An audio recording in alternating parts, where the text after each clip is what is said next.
యాత్రా జీవితం అనే ఈ అంశంలో మనం అబ్రహాం గారి జీవితాన్ని వెంబడిస్తున్నాం.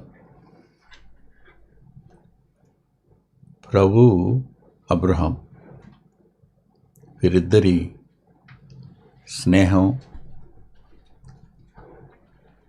వారిద్దరి మధ్య ఉన్న ఆ అవినాభావ సంబంధం, అన్యోన్యత ఎక్కడ కనిపించనంతగా ఇక్కడ కనపడుతుంది. ఎలా అని మీరు నన్ను అడిగితే, ఒకసారి ఆదికాండం 18వ అధ్యాయం చూడండి. మీరు 18వ అధ్యాయంలో 22, 23 వచనాలు.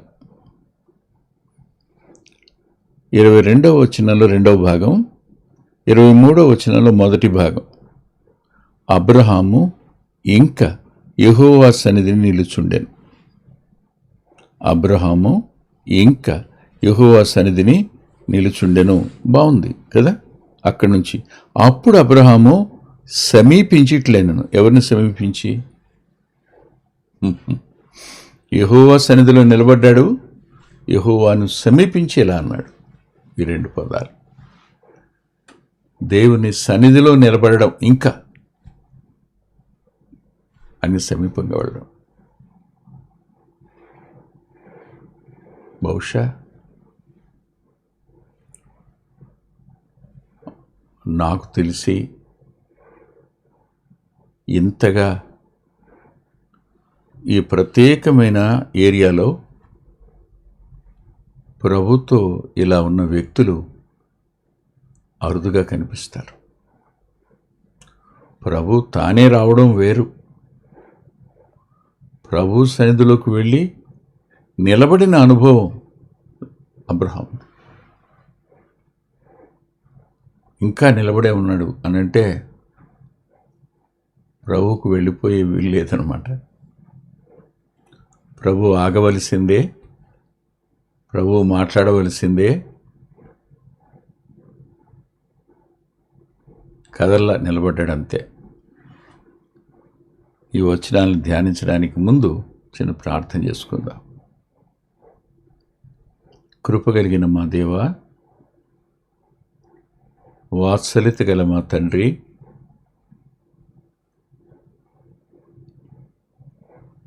మా రక్షణకర్త, మీ ప్రియకుమారుడు అయిన యేసుక్రీస్తు ప్రభు వారి పరిశుద్ధ నామంలో దయగలిగిన మీ పాదాల సమీపానికి వస్తున్నాం. లేఖనం మీది. మీరు మా ఎడల ప్రత్యేకమైన కనికరాన్ని చూపేవారు, విడువనన్నవారు, ఎడబాయనన్నవారు, తోడుగా ఉంటానన్నవారు, మా ప్రార్థనలకు జవాబిచ్చే దేవుడు అని. నీవు కేవలం అల్పమైన విషయాలలోనూ ఘనమైన విషయాల్లోనూ మమ్మల్ని పట్టించుకునేవాడివి. మా పక్షంగా ఇంత పట్టింపు కలిగిన వ్యక్తిని మేము ఎక్కడా కనుగొనలేం మీ యందు తప్ప. వాస్తవానికి అబ్రహాముతో మీరు మాట్లాడినప్పుడు అతనిలో, అతని ద్వారా భవిష్యత్తులో మీలో మమ్మల్ని మీరు చూశారు. అదే జరగకపోయి ఉంటే మేము ఇది నాన్న తండ్రి అని పిలవడానికి అర్హులం కాదు కదా. మీరు చూపించిన వాత్సల్యత గొప్పది, కృతజ్ఞత చెల్లిస్తున్నాం. ఈ విషయాలను కొద్దిగా ధ్యానం చేయడానికి నేటి అధ్యయనాన్ని మాకు మేలుగా మార్చండి. యేసుక్రీస్తు ప్రభువారి పేరిట ప్రార్థిస్తున్నాం తండ్రి, ఆమేన్. అబ్రహాము ఇంకా యెహోవా సన్నిధి నిలిచుండెను అని రాశాడు. అయితే 22వ వచనంలో ఆ మనుషులు అక్కడి నుంచి తిరిగి సొదొమ వైపునకు వెళ్ళిరి అని రాశాడు. సొదొమకు వెళ్ళింది ఎంతమందో మనం అంతకుముందు వారాల్లో చూసాము. 19వ అధ్యాయంలో ఆ సాయంకాలమున ఆ ఇద్దరు దేవదూతలని ఉంది. ఇద్దరు సొదొమ వైపుకు వెళ్ళారు. ఒకరు ప్రభు దగ్గర ఆగారు. ప్రభు సన్నిధిలో నిలబడ్డాడు, ప్రభు నిలబడ్డాడు, వాళ్ళిద్దరు వెళ్ళిపోయినారు. ఈ సందర్భంగా వారిలో కనిపించే దైవికమైన లక్షణాలు తీర్పు తీర్చడానికి సమయాన్ని తీసుకోవడం, న్యాయాన్ని ఖచ్చితంగా అమలు చేసే దగ్గర ఎంత చక్కటి రుజువులను వారు తమంతట తాముగా తెలుసుకోవడం, ఇవన్నీ ప్రస్తుతానికి మనకు అస్పష్టంగా ఉన్నాయి, కానీ రేపు నిత్యత్వానికి వెళ్ళాక స్పష్టమవుతాయి. కొన్నిసార్లు జీవితంలోనే మనం చూస్తూ ఉండగానే కూడా స్పష్టమయ్యే అవకాశం ఉంది, లేదనడం లేదు నేను. అబ్రహాము దేవుని సన్నిధిలో ఇంకా నిలిచి ఉన్నాడనే పదం. ఎందుకు నిలిచి ఉన్నాడు? తన కోసం కాదు. ఇంకెందుకు నిలిచి ఉన్నాడు?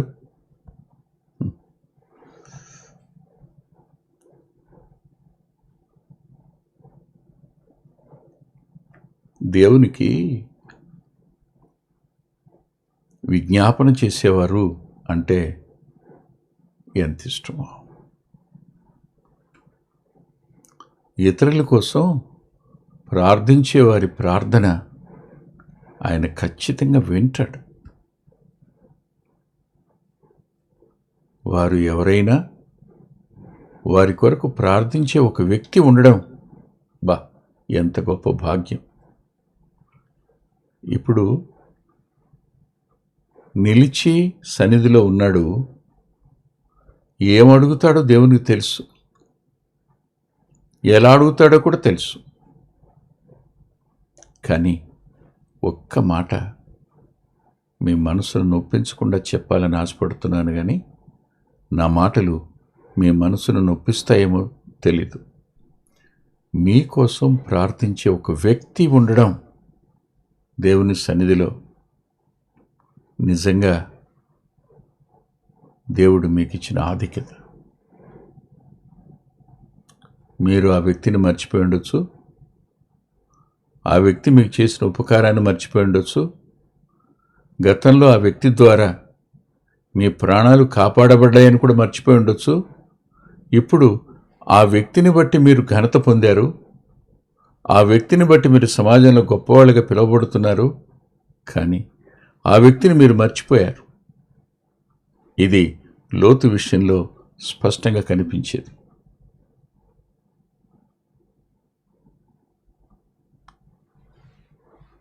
అబ్రహాము లేకపోతే సొదొమ ఎక్కడుండేది? అబ్రహాము లేకపోతే లోతు కుటుంబం ఎక్కడుండేవారు? సొదొమకు తిరిగి వచ్చేవారా? ఇప్పుడు సొదొమలో లోతునుకున్న స్థానం ఎవరిని బట్టి? అబ్రహాము గారిని బట్టి కదా.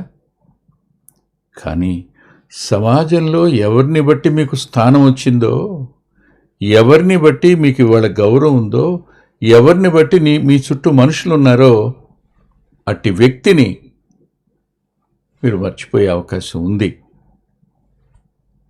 నేను మర్చిపోయే అవకాశం ఉంది.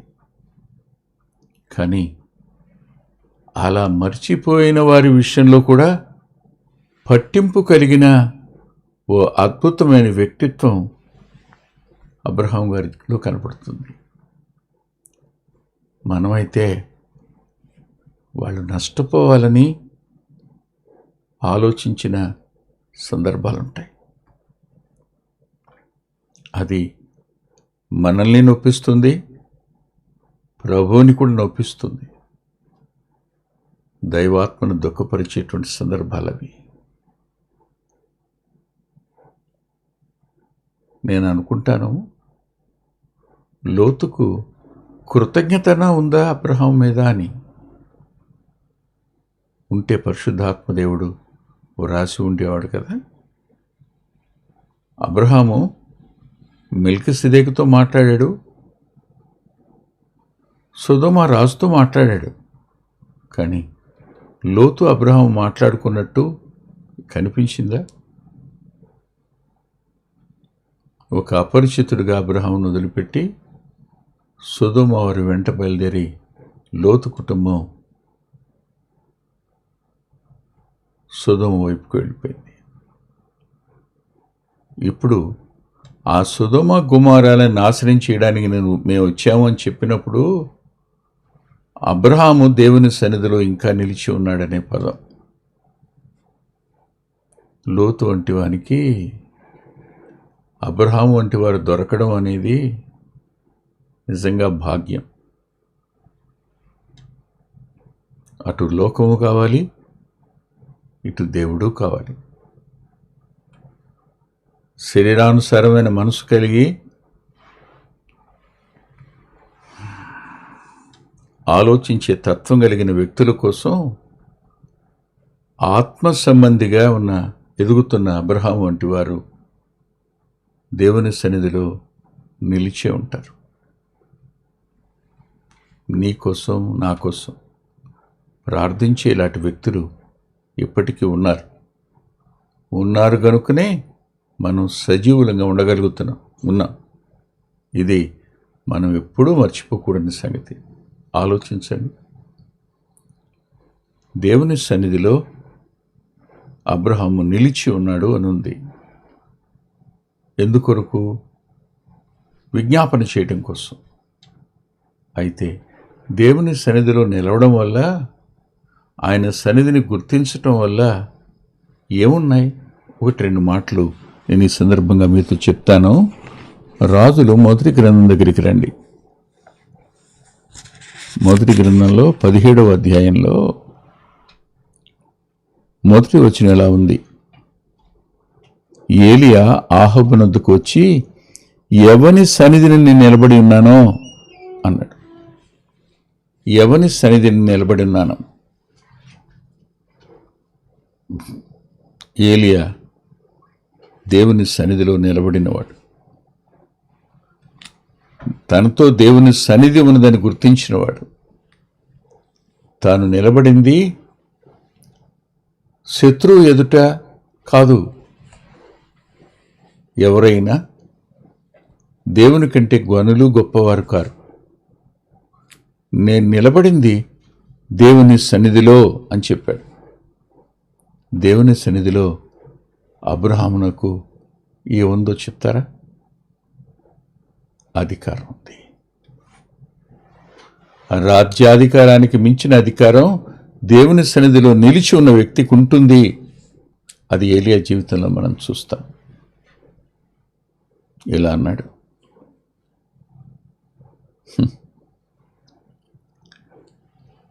యెహోవా జీవము తోడు, నా మాట ప్రకారం కాక ఈ సంవత్సరములలో మంచైనను వర్షమైనను పడదు అని ప్రకటించారు. దేవుని సన్నిధిలో నిలిచి దేవునితో మాట్లాడి దేవుని మాటలను విని స్వీకరించి వచ్చి మాట్లాడుతున్న వ్యక్తి ఎలా ఉంటాడో మనకు ఏలియా గారిలో కనపడతాడు. అననీయ అంటాడు, అయ్యా నువ్వు వెళ్ళమంటున్నావు, ఆ వ్యక్తి అధికార పత్రాలు తీసుకుని దమస్కు వస్తాడని మాకు సమాచారం ఉంది.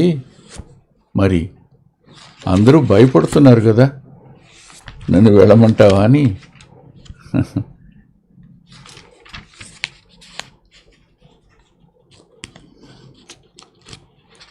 అంటాడు. అయితే ఊహించండి, ఈ మాటల దగ్గర మనకు కనిపించే భావం ఏమిటి అంటే,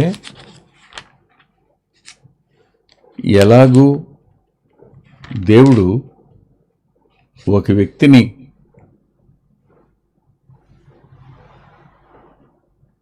రక్షించిన అతని గురించిన సమాచారం అందితే అక్కడికి వెళ్ళడానికి ధైర్యం సరిపోతుందా? చూడండి, అపోస్తల కార్యాల గ్రంథం 9వ అధ్యాయంలో, ప్రభువా ఈ మనుషుడు యెరూషలేములో నీ పరిశుద్ధులకు ఎంతో కీడు చేస్తున్నాడని అతని గురించి అనేకుల వల్ల వింటిని. ఇక్కడను నీ నామమును బట్టి ప్రార్థన చేయు వారందరినీ బంధించుటకు అతడు ప్రధాన యాజకుల వలన అధికారం పొంది ఉన్నాడని ఉత్తరం ఇచ్చాను. అయినా దేవుడు అంటాడు, నువ్వు వెళ్ళు అని.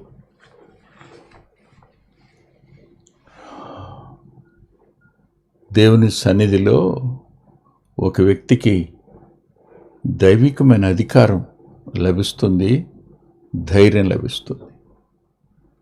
ఈ రెండు ఏలియాలో మనకు కనిపిస్తాయి. ఇకపోతే మనం మరో చోటుకు కూడా వెడదాం. రాజులు 2వ గ్రంథం 3వ అధ్యాయం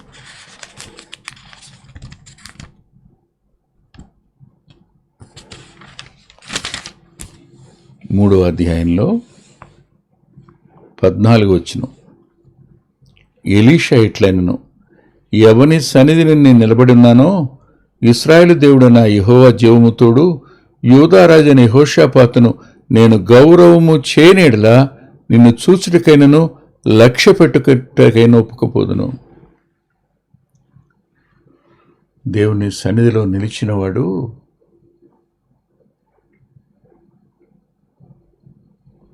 దుర్మార్గమైన పరిస్థితుల మధ్య ఉన్న రాజుతో, ఓ మంచి వ్యక్తి మోసపోయి వారితో సహవాసం చేసి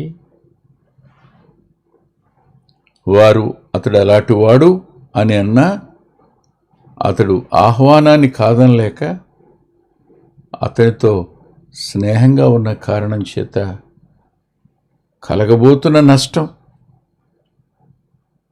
అతనికి తెలియదు ప్రస్తుతానికి. కానీ ఎలీషా అన్నాడు, అతనే గనక లేకపోయి ఉంటే నేను నీకు ఎట్టి పరిస్థితులు లక్ష్యం చేసేవాడిని కాదు, సాయం చేసేవాడిని కాదు అని అంటాడు. అంటే దేవుని సన్నిధిలోనూ నిలబడిన వ్యక్తికి ఏ వ్యక్తిని బట్టి మనకు మేలు చేయడానికి ఇష్టం కలుగుతుందో అది దేవుని సన్నిధిలోనే అర్థమవుతుంది, ఎక్కడ అర్థం కాదు. మనం అబ్రహాము లోతు విషయంలో చూసాం, ఏలియా గారు ఆహాబు విషయంలో చూసాం, ఎలీషా గారు యెహోషాపాతు విషయంలో కూడా చూస్తున్నాం. నేను ఎవరి సన్నిధిలో నిలబడ్డాను అన్నప్పుడు దేవుని అధికారాన్ని, దేవుని అంతరంగాన్ని, దేవుని ప్రణాళికను గుర్తించిన మానవ సాధనాలు ఎలా ప్రవర్తిస్తాయి, ఎలా ప్రార్థన చేస్తాయి, ఎలా తమ వంతు సాయానికి ముందుకు అడుగులు వేస్తాయి అన్నది మనం నేర్చుకోవాల్సిన పాఠం ఈరోజు. ఆలోచించండి. అబ్రహాము విజ్ఞాపన చేశాడు, ఏలియా జరగబోయేదాన్ని దేవుడు చెప్పగా ప్రకటన చేశాడు లేఖనాధారంగా, దేవుడే మాట్లాడగా, ఎలీషా వారు ఉన్న అంత క్లిష్టమైన క్రైసిస్లో తన వంతు తాను చేయడానికి దేవుని సన్నిధిలో ఉండడం వల్లనే కారణం.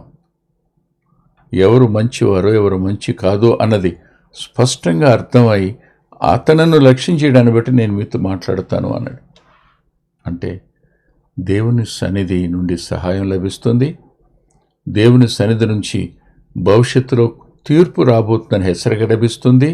దేవుని సన్నిధిలో అలా నష్టపోయే వారి కోసం విజ్ఞాపన చేసి వారిని కాపాడేటువంటి ఆధిక్యత కూడా లభిస్తుంది. నేటికి లేఖనంలో రాస్తాడు యాకోబు గారు, నీతిమంతుని విజ్ఞాపన బహుబలమైంది అని. అబ్రహాము దేవుని సన్నిధిలో నిలబడడానికి కారణం ఇదే. తల్ల ఉంచండి, ప్రార్థన చేసుకుందాం. దయగలిగిన మా గొప్ప తండ్రి, అత్యున్నతమైన సింహాసనమందు ఆసీనుడై ఉన్నవాడా, నీ సన్నిధిలో నిలబడడానికి అబ్రహాము గారికి, ఏలియా గారికి, ఎలీషా గారికి మీరే అవకాశం ఇచ్చారు. వారు నిలిచారు, ఆనాటి పరిస్థితులకు తగిన విజ్ఞాపన చేశారు, ప్రకటన చేశారు, సాయం చేశారు. ఇదే సాయం చేయగలిగిన వ్యక్తుల్ని, నీ సన్నిధిలో నిలిచే వ్యక్తుల్ని మీరు లేవనెత్తమని యేసుక్రీస్తు ప్రభువారి పేరట ప్రార్థిస్తున్నాం తండ్రి. ఆమేన్. ప్రభుచిత్తమైతే వచ్చే ఆదివారం ఉదయం 8:30 గంటలకు లైవ్లో కలుసుకుందాం.